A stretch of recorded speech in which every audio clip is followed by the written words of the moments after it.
I know few people, like really few.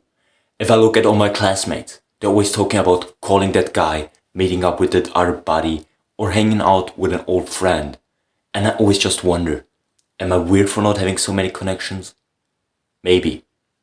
But I can tell you one thing. I used to feel lonely just like the other 73% of Gen Z, and I do not anymore. I thought about what the reasons are. Turns out, it may not even be as complicated as it feels to be. Here's the thing. Loneliness is like hunger. Just instead of telling us, you need to eat, it tells us, you need connection. The terrible feeling of loneliness was crucial for our ancestors' survival. Making sure you come along with the members of your group could decide between life and death. And suddenly, the world has changed. We've created ways to always stay in touch. We're more connected than ever before, while being lonelier than ever before. In other words, the number of people you talk to and time spent with them doesn't decide how connected you feel. You can be alone at home and not feel lonely, while you can feel lonely on a party. It's nothing objectively measurable. It's a subjective feeling that you can change without changing your actions, your behavior, or anything else about yourself. Imagine a kid in the early 2000s. There was some internet, some games, but most of their lives was still happening outside, with other kids. Like this, it was easy to connect. But as modern technologies progressed, that stopped. 2010, Facebook hits 500 million users. 2015, Gen Z reports feeling lonelier than millennials for the first time. 2016, Instagram takes over as the #1 platform for teens.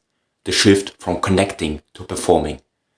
2020, COVID and the beginning of short-form content. People are forced to connect through platforms that are engineered to make you spend time.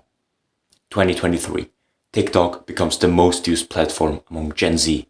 The final nail onto the coffin. Social media has nothing to do with connection anymore. It creates a feeling of being socially active, a stimulating but draining distraction. In real life, you interact. Here, you only see a screen. You react with hearts and comments and count how many likes your post got. But none of these fill the hunger. It's a hollow substitute, a distraction that tricks you into thinking you're connected when really you're just alone with a screen. And that's how loneliness becomes chronic. Unfortunately, it turns out that chronic loneliness is one of the most unhealthy problems you can have. You age faster, your immune system is weaker, it's twice as deadly as obesity, and as unhealthy as smoking 15 cigarettes a day. On top of all of that, it makes you more paranoid. It makes you feel like people are on purpose bad to you, or that they don't actually want to spend time with you, even if they ask you to hang out. So you talk yourself out, and with every such excuse, you feel worse and lonelier, only thinking, what's wrong with me? I'm so weird. It's generally believed that you can only get lonely if your social skills are bad.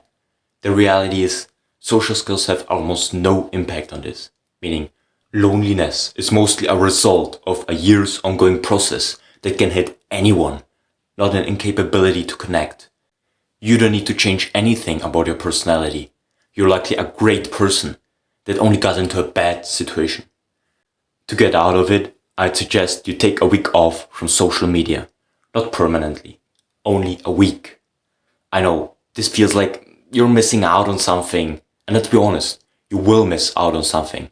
But even if, I am happier than ever before since I don't have Instagram anymore. That feeling of missing out is exactly what social media is built on. It never satisfies you, so you want more. It always feels like there's something really great hidden that you will stumble upon at any moment. Say it with me. There isn't. Count how many times you'll feel to get something really valuable from Instagram. Be honest. Do you really care about what each of these people that you can't even call friends do and think? If the answer is no, please do something good for yourself. Take off from social media. Maybe you'll find yourself never returning to it again. Another thing tightly linked to loneliness is self-deprecation. As I said before, there's nothing wrong with you or with anyone else. It's solely an external process that you have to take in your own hands and do something about. If there's someone asking you out, they want to hang out, so accept it. But please, don't go there as a chore or in fear that they won't like you. That really doesn't help.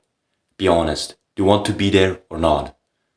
The best relationships don't come from agreeing on everything, from trying to be nice, but from being able to know each other authentically as we are, what we like, what we don't like. Loneliness is one of the worst feelings you can possibly have.